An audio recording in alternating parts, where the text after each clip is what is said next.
ইলিশের দুরকম রেসিপি। হ্যাঁ, ঠিকই শুনেছেন।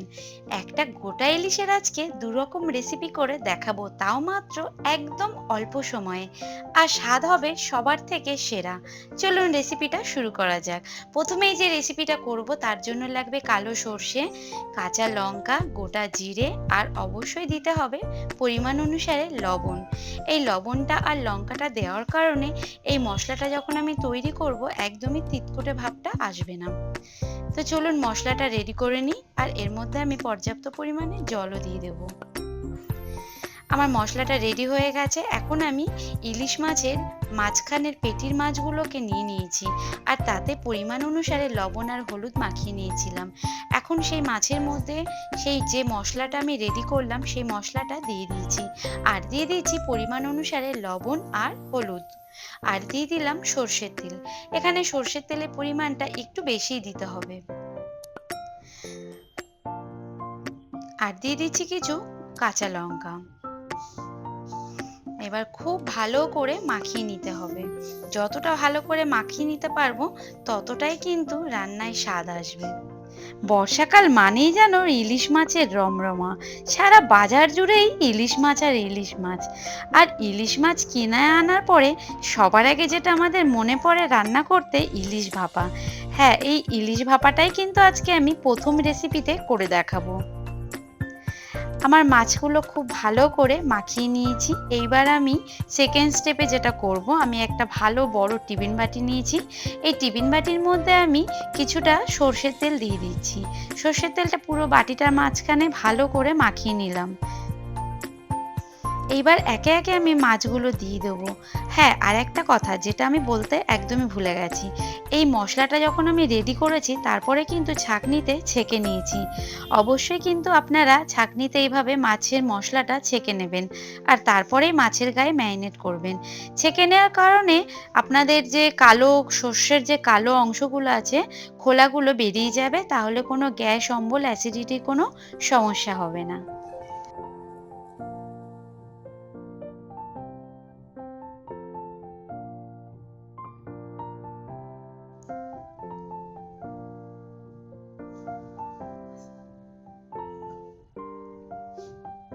এইবার ওপর থেকে আমি কিছু কাঁচা লঙ্কা দিয়ে দেবো, আর দিয়ে দেবো সবার লাস্টে যেটা সর্ষের তেল।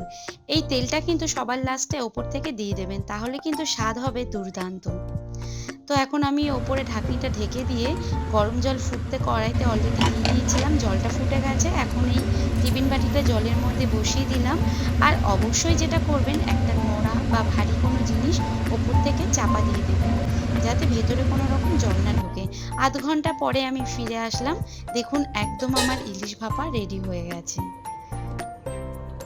দেখতে কতটা অপূর্ব হয়েছে। এইবার এই গরম ভাতের সাথে কিন্তু এরকম ইলিশ ভাপা খেতে কিন্তু জাস্ট অসাধারণ লাগবে। পৃথিবীর সব থেকে শ্রেষ্ঠতম খাবার হলো এই ইলিশ ভাপা আর গরম ভাত। যেন এই দিয়েই এক থালা ভাত নিমেষেই শেষ হয়ে যায়।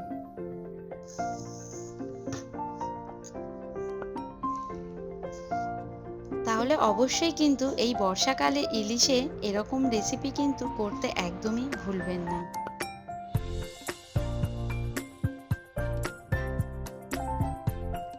চলো বন্ধুরা, এবার ইলিশ মাছের সেকেন্ড রেসিপি দেখায়।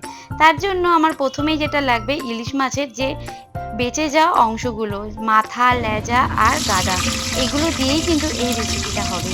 আর এখানে আমি প্রথমেই নুন আর হলুদ মাখিয়ে নিলাম মাছের গায়ে খুব ভালো করে। এইবার আমি কড়াইতে সর্ষের তেল দিয়ে তার মধ্যে কিছু কাঁচা লঙ্কা দিয়ে দিলাম।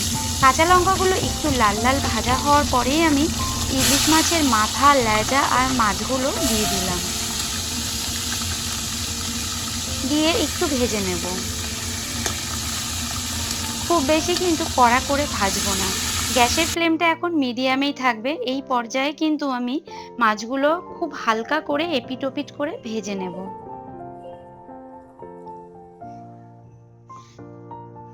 ইলিশ মাছের কোনো কিছুই ফেলানো যায় না, না মাথা, না লেজা, না মাছ। আমরা সবসময় কিন্তু বাড়িতে ইলিশ ভাপা করি, কিন্তু ইলিশে ভাপায় কিন্তু কোনো সময় মাথা লেজা এগুলো দিই না। তাই এই জিনিসগুলোও কিন্তু ফেলে দেওয়ার না, আর এগুলোও কিন্তু খেতে দুর্দান্ত লাগে। তাই এই রেসিপি দিয়ে এইগুলোও কিন্তু আমি তৈরি করে তোমাদেরকে দেখালাম। আমি মাছের গায়ে যে লবণ আর হলুদ মাখিয়েছিলাম, যে জলটা ছিল সেই জলটা এখন এর মধ্যে দিয়ে দিলাম।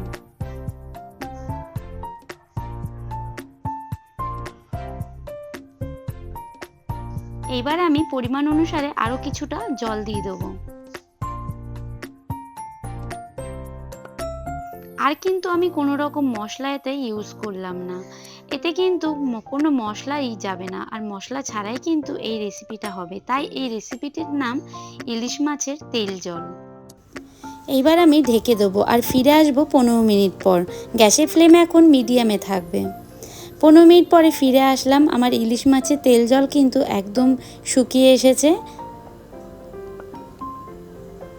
রেসিপিটা কিন্তু তৈরি হয়ে গেছে, বেশিক্ষণ লাগে না, খুব অল্প সময়ে কিন্তু এই রেসিপিটা তৈরি হয়ে যায়।